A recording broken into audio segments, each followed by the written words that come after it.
Good afternoon, beta. Welcome back. Today we are continuing the chapter reproduction. We have already completed some of the short answer questions. MCQ has been completed. Then very short answer as well. Now we are coming to short answer question.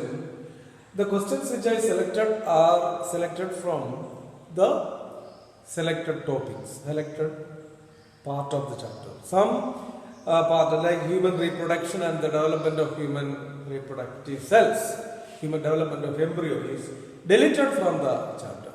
So now list various stages of life cycle of mosquito.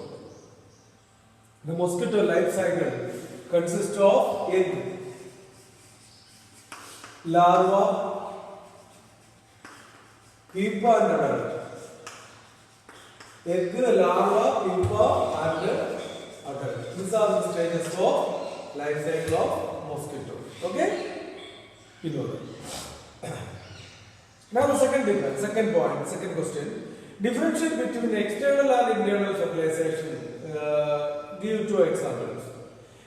The fertilization takes place outside the body of the mother is called external fertilization, whereas internal fertilization takes place within the body of the mother. First difference. Second difference, in the external fertilization, as the young ones are formed inside the water or young ones are formed on the water, they are not safe. They are vulnerable to the predators. They are not safe and they are vulnerable to the predators. I mean, the predators can eat away. Okay? Because of which the external reproduction, many young ones, large number of young ones are produced. If some of them are eaten away by the predators or other animal, at least a few will remain. So in external fertilization or reproduction, many young ones are formed, large number of young ones. That's why fishes produce in large number. That's good for us because we can use the fish. Fish can be more than, okay. But in frog also, we can see like that. Now in the internal fertilization, only few young ones can be formed. Young ones get protection from the mother's body. Young ones get protection and support from mother's body. And the number of young ones will be less in number. Okay, less. 2 or 3. 1, 2, 3 maximum. Or 4. Very rarely 5, but usually 1 or 2. Okay? Now, the last. In external fertilization, water is essential. Water is usually a medium in the fertilization process. External. Whereas internal fertilization, water is not required as it happens inside the body of the mother. So what are the differences between external and internal fertilization? External fertilization takes place outside the body of the mother, whereas internal fertilization within the body of the mother. Yes, second difference. In external fertilization, you can see, usually water is a medium, water is required for the movement of the sperm to the egg. Whereas in the internal fertilization, no such water is required. Okay? Now, in the external fertilization, the young ones formed are killed or eaten away by the other animals. It means that young ones are vulnerable to the predators, whereas in internal fertilization, the young ones get protection from the mother's body. Large number of young ones are formed in the external fertilization, whereas in internal fertilization, number may be very less. Okay, you can understand like that. Now, third question: how does fertilization occur in frog? Yes, frog. The male and female frog in water. The male and female frog clasp and copulate each other. They perform copulation. When they clasp, they copulate each other. Now the female frog lays hundreds of eggs in a fluid-like or jelly-like substance. Suppose in a jelly-like substance, there may be hundreds of eggs. The eggs are not having the shells.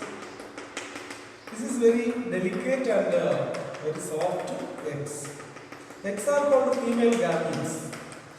These eggs are called female gametes. So the female frog lays the eggs. Eggs are female gametes, not the egg as you see in the hen and the birds. Birds have a very strong shells around it. That is not this. This one is gamete, the female gamete egg. Now, the eggs are very delicate, and to protect them, there is a jelly-like substance. Jelly-like substance. So now, on view this, the male frog produces large number of, sperms. The sperms will swim in water. The sperms will swim in water and come to the egg and fertilize it. So in frog, fertilization takes place in water.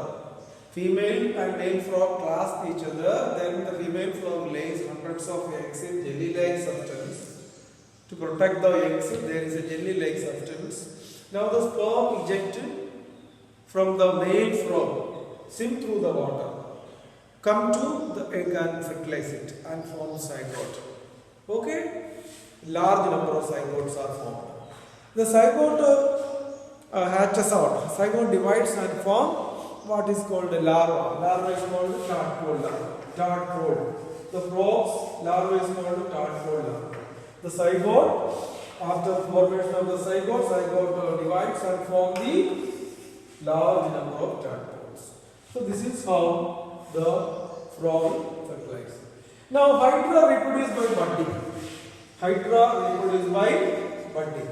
If I draw the hydra, you can see it. Hydra has finger-like structure called tentacles. Okay, these are the tentacles. Now, from the body of the hydra, a bulb-like projection is developed. This bulb-like projection is called the bud, B-U-D. This bud now detaches from the parent plant and produces the new hydra. Okay, so hydra reproduce by budding. In budding process, the single hydra produces large number of bulb-like outgrowth. That bulb-like outgrowth is called buds. They detach from the parent hydra and grow into new hydra. Okay, that's all. Thank you.